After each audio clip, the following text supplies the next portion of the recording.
ప్రియులారా, బాగున్నారా? దేవుని వాక్యాన్ని క్రమంగా చదువుచున్నారా? ప్రార్థించుచున్నారా? నేటి ధ్యాన వాక్యము సామెతల గ్రంథం 28వ అధ్యాయము 20వ వచనం. నమ్మకమైన వానికి దీవెనలు మెండుగా కలుగును. ప్రభువు మాట ఇక్కడ మనకు చెప్పబడి ఉన్నది. ఎవరైతే దేవుని ఎడల నమ్మకము కలిగిన వారుగా ఉంటారో వారికి దీవెనలు మెండుగా కలుగును అని ఇక్కడ మనం చూస్తూ ఉన్నాం. అనేక సార్లు మన జీవితంలో దేవుని దీవెనలు మనము పొందుకోకుండా ఉన్నామంటే ఆయనకు నమ్మకస్తులంగా లేమేమో అన్న దానిని మనం పరిశీలించుకోవాలి.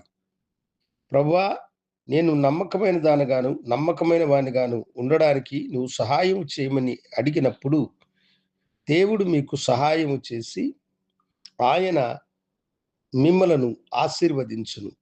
ప్రభువైన యేసు ఒక ఉపమానంలో దానిని మనకు తెలియచేస్తాడు. ఒక యజమానుడు దూరదేశమునకు వెళ్ళుచు తన పనివారిని పిలిచి వారితో ఆయన కొన్ని తలాంతులను వారికి ఇచ్చాడు. మొదటి వానికి 5 తలాంతులు ఇచ్చాడు. రెండవ వానికి 2 తలాంతులు ఇచ్చినాడు. మూడవ వానికి 1 తలాంతు ఇచ్చినాడు. కొన్ని దినముల తర్వాత యజమానుడు మరలా వచ్చినప్పుడు 5 తలాంతులు తీసుకున్నవాడు వాటిని ఇంకా 5గా ఎక్కువగా చేసి 10 తలాంతులను ఆయన చేతికిచ్చాడు. 2 తలాంతులు తీసుకున్నవాడు కూడా వాటిని 4గా మరలా ఆయన చేతిలో పెట్టాడు. అయితే 1 తలాంతు తీసుకున్నవాడు ఆ నాణెమును పాడు చేసి వాడు దానిని మట్టిలో పూడ్చిపెట్టినాడు. ఆయనతో వాడు చెప్పిన మాట ఏమిటంటే, అయ్యా, నీవు విత్తని చోట కోయువాడవు, చల్లని కోట కూర్చువాడవని నేను ఎరిగి ఈ తలాంతును నేను పూడ్చిపెట్టాను అని అన్నాడు. ముందు ఇద్దరిని ప్రభు అభినందించినాడు. బలా నమ్మకమైన మంచి దాసులారా, ఈ కొద్ది దానిలో మీరు నమ్మకముగా ఉన్నారు గనుక ఇంకా మీరు అనేకమైన వాటి మీద నమ్మకము కలిగి ఉందురు అని చెప్పి వారికి ఎక్కువ బాధ్యతలను అప్పగించి మెండుగా వారిని దీవించినాడు.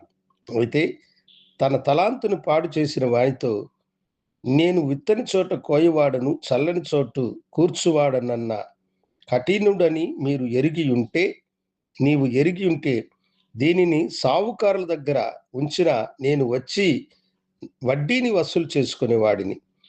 ఈ తలాంతుని పాడు చేసినావు గనుక ఇదిగో నీకు శిక్ష విధిస్తున్నానని చెప్పి వానిని చీకటి గృహములో బంధించమని ఆయన ఆజ్ఞాపించినాడు. వాడు నమ్మకమైన వానిగా లేడు, కానీ పై ఇద్దరు నమ్మకమైన వారు. ఈ దినము ప్రభు మాట నీతో చెప్పుచున్నది అదే. నీవింకా ఆశీర్వదించబడకుండా ఉన్నావంటే దేవుడు నీకిచ్చిన బాధ్యతను నీవు నమ్మకంగా చేయుచున్నావా? నీవు నమ్మకంగా ఆయన ఇచ్చిన బాధ్యతను చేసినట్లయితే దేవుని మెండైన దీవెనలు, ఆశీర్వాదములను నీవు పొందుకుంటావు. దానికై దేవుడు తన కృపాహస్తమును నీ మీద ఉంచుచున్నాడు. నమ్మకమైన వారి మీద ఆయన మెండైన దీవెనలను కుమ్మరించును. దేవుని నమ్మకమునకు పాత్రులు కండి. దేవుని యొక్క మెండైన దీవెనలను సమృద్ధిగా మీరు పొందుకొనుడి. ప్రార్థించుకుందాం.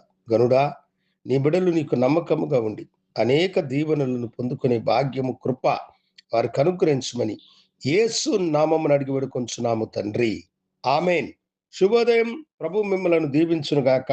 ఆమెన్.